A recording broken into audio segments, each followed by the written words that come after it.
যে আলিয়া আৰু আলিয়াৰ এইবাৰ 67 সংখ্যক যি ৰাস মহোৎসৱ আৰু ৰাস মহোৎসৱ উপলক্ষে বিশাল সাংস্কৃতিক শোভাযাত্ৰা উলিওৱা পৰিলক্ষিত হয় আৰু মোৰ সৈতে আছে সাংস্কৃতিক শোভাযাত্ৰাৰ বিষয়ববীয়াসকল আৰু মই তেখেতসকলৰ পৰা কিছু কথা জানিবলৈ চেষ্টা কৰিম।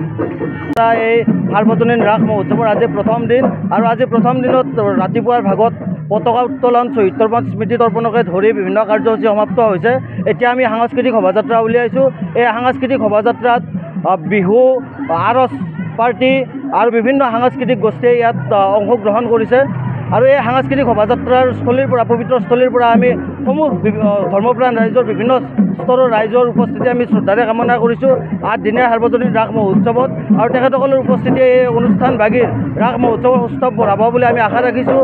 এই সাৰ্বজনীন ৰাস মহোৎসৱত অসমৰ আগশাৰীৰ ভ্ৰাম্যমাণ নাট্য দল ৰাজধানী থিয়েটাৰে নাট প্ৰদৰ্শন কৰিব দুটি নিশা আৰু য'ত অভিনয় কৰিব আগশাৰীৰ অভিনেতা মৃদুল ভূঞা আৰু এই ৰাস মহোৎসৱত অসমৰ হিয়াৰ আমঠু হাৰ্টথ্ৰব জুবিন গাৰ্গে নাট পৰিৱেশন সাংস্কৃতিক সন্ধিয়াত নৃত্য পৰিৱেশন কৰিব, গীত পৰিৱেশন কৰিব। আমি সেয়ে সমূহ ৰাইজৰ উপস্থিতি আমি ইয়াত শ্ৰদ্ধাৰে কামনা কৰিছোঁ। আমি আশা ৰাখিছোঁ এই সাংস্কৃতিক শোভাযাত্ৰাই আমাৰ এই অঞ্চলৰ ৰাইজৰ একতাৰ এনাজৰী, ভাতৃত্ববোধৰ একতাৰ এনাজৰী টনকিয়াল কৰিব, তাকে আশা ৰাখিছোঁ। আলিয়া মহোৎসৱৰ বহুত ভাল লাগিল।